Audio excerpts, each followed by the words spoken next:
1960 में एक माउंटबेटन नाम के साहब थे जो ट्रांसफर ऑफ पावर करके गए थे, लेकिन वो भारत रहे, उनकी मजबूरी थी, क्योंकि दूसरी बात पब्लिक में है, मैं इसलिए कह नहीं सकता। और ये निजी जिंदगी है, इसमें मैं कहता हूं एक रखो, दो रखो, चार, इस पे बहस नहीं होनी चाहिए। ये निजी मामला है, ये निजी मामला है, इस पे मेरी कोई टिप्पणी नहीं है। मैं अपनी बात कहने के लिए मुझे ये नाम लेना पड़ रहा है, मेरी कोई उनकी भी शान में गुस्ताखी मैं नहीं करना चाहता। उनकी धर्म पत्नी Edwina Mountbatten was fall in love with Nehru ji, और नेहरू जी ऐसी बातों को प्रॉपर रेसिप्रोकेट भी करते थे। विषय यह नहीं है, विषय यह है कि मलेशिया के एक आइलैंड में एडवीना की मौत हो गई, डेथ हो गई उनकी बेचारी की। Can you believe this? Bharat के संसद में जवाहरलाल नेहरू ने एडवीना को श्रद्धांजलि दी। इस देश में ये हुआ है, और ये मैं नहीं कह रहा, ये किताब है कुंवर नटवर सिंह की। कुंवर नटवर सिंह जवाहरलाल नेहरू की कैबिनेट के सदस्य थे और इंदिरा गांधी की कैबिनेट के सदस्य थे। इस किताब का नाम है one life is not enough. इसके पेज नंबर 42 पे पूरी घटना है, और उसके बाद कहते हैं कि मैं अनप्रेसिडेंटेड घटना थी ये ऐसा हो गया। तो आप पे इस पे भी कोई आरोप नहीं लगाएगा कि ये के.आर. मलकानी की किताब लेके आए। ये उनके बावर्ची खाने वाले लोगों ने लिखी है। और इसी किताब में एक दूसरी घटना है। 1961 में भारत के 26 जनवरी का फंक्शन होना था, 15 गणतंत्र दिवस का। उस गणतंत्र दिवस के ऊपर माउंटबेटन ने क्वीन एलिजाबेथ II को चीफ गेस्ट बनवा दिया। यह भी दुख की बात नहीं है। माउंटबेटन ने नेहरू जी के ऊपर इतना दबाव डाला और यह कहा कि जब आप सेना सलामी देगी तो भारत के राष्ट्रपति राजेंद्र प्रसाद के साथ क्वीन एलिजाबेथ II को भी सलामी दीजिए। उन्होंने मान ली ये बात, लेकिन ये जो शख्स जिन्होंने किताब लिखी है, मैं उनको बड़े पास से जानता हूं। इन तमाम लोगों ने उस बातचीत को सुन के कि ये प्रपोजल हो चुका है और ये होने वाला है, इन लोगों ने कुछ आर्मी के लोगों को बता दिया ये बात। और आर्मी के लोग उस जमाने थोड़ा उनमें करेज था, इतना रेजिमेंट शो हुआ कि प्रपोजल वापस लेना पड़ा। यह जिक्र मैं इसलिए कर रहा हूं कि जो बड़ा खतरा है, उस खतरे का एक और हिस्सा आपको बताता हूं। यह खतरा क्यों है कि 370 हट गई और यह हट गया और वो हट गया और देश में यह हो रहा है, और सडनली इस देश के अंदर एक आदमी के मरने से इंटॉलरेंस हो जाती है। एक आदमी मर गया तो इंटॉलरेंस हो गई। वो यहां आए थे ओबामा साहब और बता के चले गए, लेकिन 3,500 सिखों का दिल्ली में कत्ल हुआ, इंटॉलरेंस नहीं हुई। एक आदमी के मरने से गाजियाबाद में कहा गया मॉब लिंचिंग हो रही है, 5.5 लाख कश्मीरी पंडित अपनी जमीन से बेघर कर दिए गए। मरने वालों का किसी के ऊपर मुकदमा नहीं हुआ, लेकिन हमने ना टेलीविजन पे देखा ना सुप्रीम कोर्ट में पूछा कि किसी ने कहा हो कि mob lynching we are not going to tolerate. This was the headline of a newspaper. Supreme Court ने कहा। यह सुप्रीम कोर्ट कहां सो रहा था, क्योंकि ये तो दही हांडी की लंबाई नाप रहा था।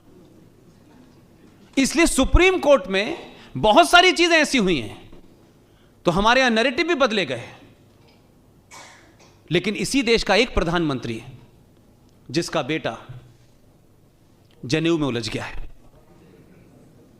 वो जनेऊ डाल के आता है टेलीविजन के ऊपर, और 1984 में इंदिरा गांधी के मरने के बाद दिल्ली के अंदर 3,500 सरदारों के कत्ल को जस्टिफाई ठहराता है, यह कह के कि एक पेड़ गिरता है तो थोड़ी बहुत धरती हिल जाती है। यह बात तो आपके मुख्यमंत्री ने भी नहीं कही। लेकिन इस सब के बावजूद भी इतने मुकदमे, इतनी बदनामी कि कुछ लोग चले गए अमेरिका के वीजा मत देना। तब वो सेकुलर कहां थे? तब वो लोग कहां थे जो तमाम बड़ी बड़ी बातें करते थे? मोमबत्ती गैंग कहां थी? बड़ी बिंदी गैंग कहां था? क्योंकि अपने आदमी को जो उस नैरेटिव को चलाता है उसका सब कुछ जायज है। ये कहां से उठ के आया है जो ना तो अंग्रेजी में हंसता है ना रोता है और अपनी हिंदी से हमें रुला देता है, और इतने दुखी हैं कि उनका ये कैसे, तो उसको मानने में समय लगा। वो जो सत्ता का प्रतिष्ठान जिसको आप लुटियन जोन कहते हैं, जो दिल्ली में चलाता है, जिसमें दलाल जजेस भी मौजूद हैं, पत्रकार भी मौजूद हैं, ब्यूरोक्रेट भी मौजूद हैं, और हर पार्टी के नेता उसमें मौजूद हैं। वो ही तय करते हैं कि आज देश के अंदर कौन सा इशू उछालना है। हम और आप तो सिर्फ उसको फॉलो करते हैं, वो नैरेटिव देते हैं। सत्ता बदली है लेकिन अभी वो नहीं बदले, उनसे लड़ना बाकी है। इसीलिए कुछ लोग अवार्ड वापस कर देते हैं।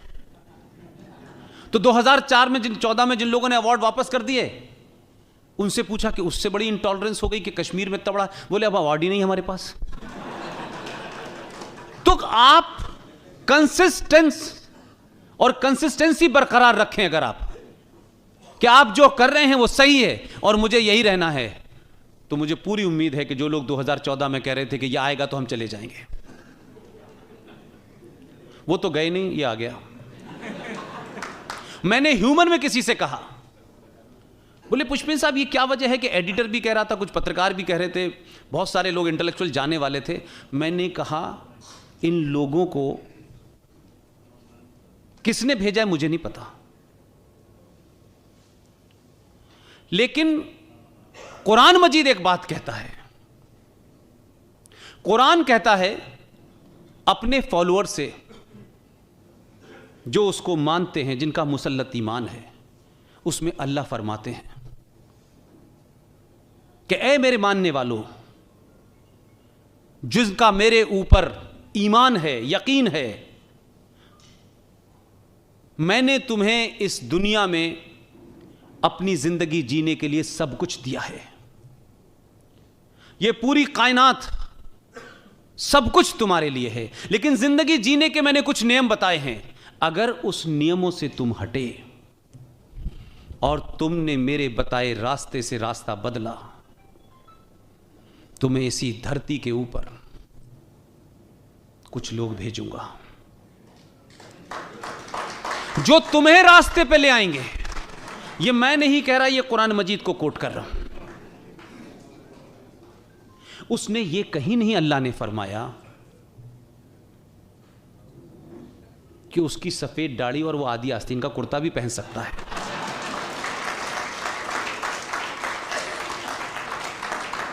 कहीं नाम का जिक्र नहीं किया। उसने कहा ऐसे लोग भेजूंगा, ये नहीं कहा रफीक भाई भेजूंगा, उसने कहा मोदी भाई भी आ सकता है।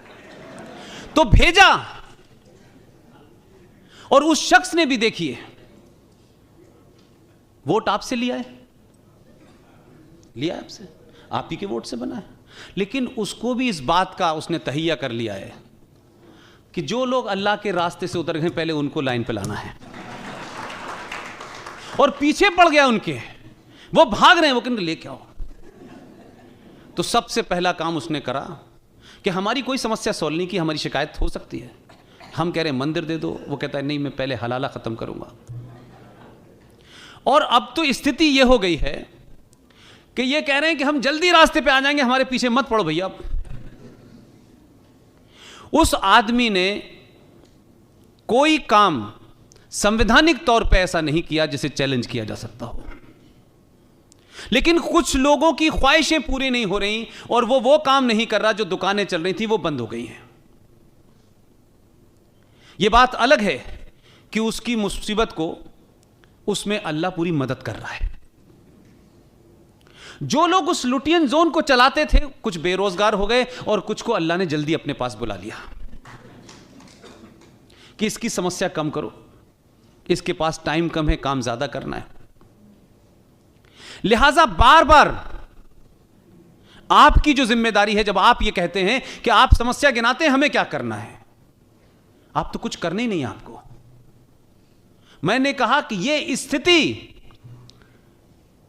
अगर आपको दोबारा से विश्व गुरु की अपनी उस खोई पहचान को वापस लाना है, अपने बच्चों को पिज्जा नहीं खिलाना है, अपने बच्चों को बुर्खे में और टोपी में नहीं देखना है अगले 50 साल, तो 500 साल तक सही जगह बटन दबाइए।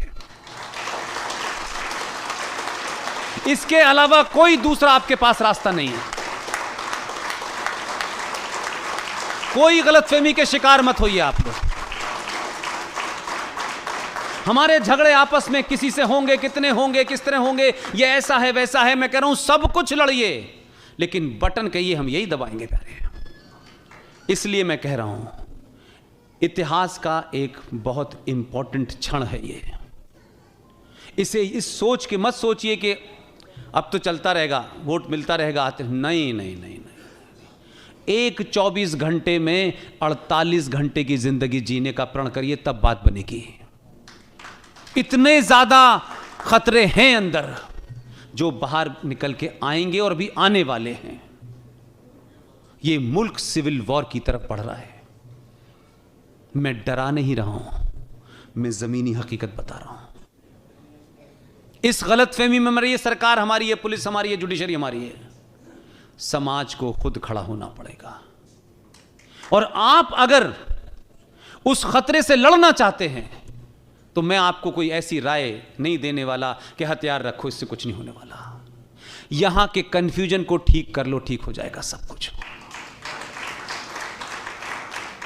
उस दलित के घर का पानी भी पियो और अपनी जाति जिस पे आपको बड़ा गर्व है, जिस पे मुझे बड़ा गर्व है, उस जाति की पहचान अपने घर के अंदर तक रखिए। बाहर सिर्फ आप हिंदुस्तानी और भारतीय और राष्ट्रीय हैं। जो 1000 साल में आपने गलतियां की हैं, उस सनातन से चलते चलते आप इतनी दूर आ गए कि सड़क छाप बौने बलात्कारी लुटेरे आप पे राज कर रहे हैं। आपके पास कुछ खोया नहीं है। आप दुनिया की ऐसी कौम है कि इस सब के बावजूद भी आप सरवाइव कर गए हैं। पूरी दुनिया में यूरोप के अंदर इस्लामिक आतंकवाद चरम पर है, लेकिन हर मुल्क एक ही बात कह रहा है, जिनसे आपके रिश्ते अच्छे हैं, जिनसे नहीं हैं। और अब तो वो भी कह रहे हैं जिनकी हुकूमत में सूरज नहीं डूबता था, लेकिन लंदन में सूरज निकल आता है तो संडे मनाते हैं। वो भी ये कह रहे हैं कि इस्लामिक आतंकवाद का सिर्फ अगर पूरी दुनिया में कोई मुकाबला कर सकता है तो वो भारत कर सकता है।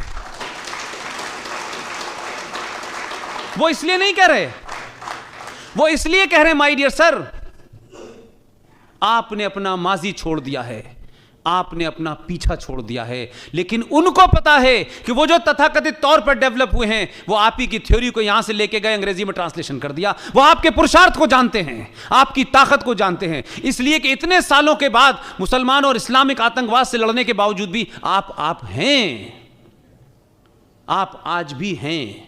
आपके अंदर सनातन संस्कृति आज भी बसती है। वो जो सर्वाइवल है, उस दौर में जब जजिया लगता था तब भी आपने सूरज की तरफ देखकर नमस्कार जोड़ के अपने हिंदुत्व को बचा के रखा।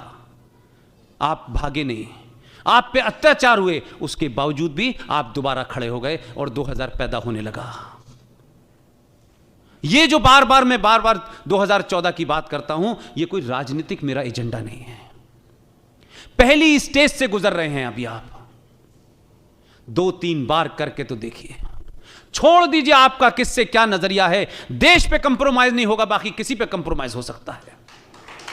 आप किसी के साथ भी रिश्ता रखें, जो दिल चाहे करें, लेकिन कंफ्यूजन पैदा मत कीजिए। जब जब राष्ट्र की बात होगी तो कहिए कि वही ताकत बैठेगी जिसे हम चाहेंगे। ये 16%, ये 2%, ये 1.5%, तुम इधर से आओ, हम उधर से आए, और रेलगाड़ी तुम ले लो और फाइनेंस मिनिस्ट्री तुम ले लो, इसको बंद कर दीजिए। ये बड़ी मुश्किल से 30 साल के बाद बंद हुआ है, और आपको एहसास करा दिया पूरी दुनिया को कि जब आपने अपना वोट सही जगह दिया, सही ताकतों को दिया, वो ताकतें बाध्य हैं कि आपके पुराने खोए हुए ग्लोरी को वापस लाएं, और उसकी तरफ शुरुआत हुई है ये। इसलिए कश्मीर सिर्फ एक मुद्दा नहीं है, इस देश में भी बहुत सारे लोग डरे हुए हैं। फारूक अब्दुल्ला को पता है कि उसके पूर्वज का क्या नाम है, वो सार्वजनिक नहीं बताएंगे, मुझे भी पता है। इसलिए मैं कह रहा हूं, मुझे खुशी है कि सनातन को जिंदा रखने वाले लोग हमारे बीच में हैं। फारूक अब्दुल्ला से पूछो 1722 में राघोराम कौल तुम्हारा क्या था? आखिरी उनके घर में जो कश्मीरी ब्राह्मण था उसका नाम था राघोराम कौल। तुमने तलवार के जोर पे शलवार पहन ली, उसमें हमारा क्या कसूर है? और दुख इस बात का है मुझे कि जिन्होंने तलवार से कपड़े भी बदले, धर्म भी बदला, उन मूर्खों को नहीं पता चल रहा कि जब ये तलवार के सामने नहीं बदले तो अब क्या बदलेंगे यार। तो जिनको ये शौक है कि धर्म बदलने के बाद गिनती बढ़ जाएगी, तो गिनती में तो तुम्हारे 57 देश हैं, लेकिन कटोरा लेके तुम ही भाग रहे हो, हम तो जान ही रहे। और जो हमारा हिंदू राजा था जिसके ऊपर यह आरोप लगाया गया कि वो मुसलमानों का कातिल है, 57 देशों में से 8 इस्लामिक देशों का नागरिक सबसे बड़ा सम्मान ले चुका है वो अब तक। अपनी शक्ति पर रहने से ही दुनिया आपको मानेगी। अपनी पहचान को दूसरे के लिए खो देना, दूसरे से ये मिन्नतें करना, मैं तुम्हारे लिए ऐसा करूंगा, क्योंकि ये चरखे वाले भी जो थे मंदिरों में नमाज पढ़वा रहे थे। आप अपनी पहचान मत मिटाइए जो हैं, और वो आपकी अपनी पहचान है, किसी को मारने सताने पे नहीं बनी आपकी पहचान। जब तक उसे बनाए रखेंगे दुनिया समझ जाएगी कि ये बदलने वाले नहीं हैं, और जब आपको समझ जाएगी तो वो खुद बदल लेंगे। इसलिए लोग बदल रहे हैं। समय समय पे कुछ कुछ लोग भारत माता की जय कहते हैं, डरते डरते कहेंगे। जैसे जैसे राष्ट्रवाद का पारा इस देश में बढ़ेगा, मुझे पूरी उम्मीद है गद्दार भारत माता की जय भी कहेंगे, वंदे मातरम भी गाएंगे। और कुछ ये स्थिति 100 साल अगर आपने बना के रखी, मैं नहीं रहूंगा, हम में से बहुत सारे लोग नहीं रहेंगे, यही कहेंगे कि हमसे गलती हो गई, हमारे पूर्वजों का नाम चाचा राम था, राम था, किसी का कैलाश था, हमें डेट ऑफ बर्थ सर्टिफिकेट भी मिल गया है, हमारे कागजात भी मिल गए हैं, हम वापस आना चाहते हैं।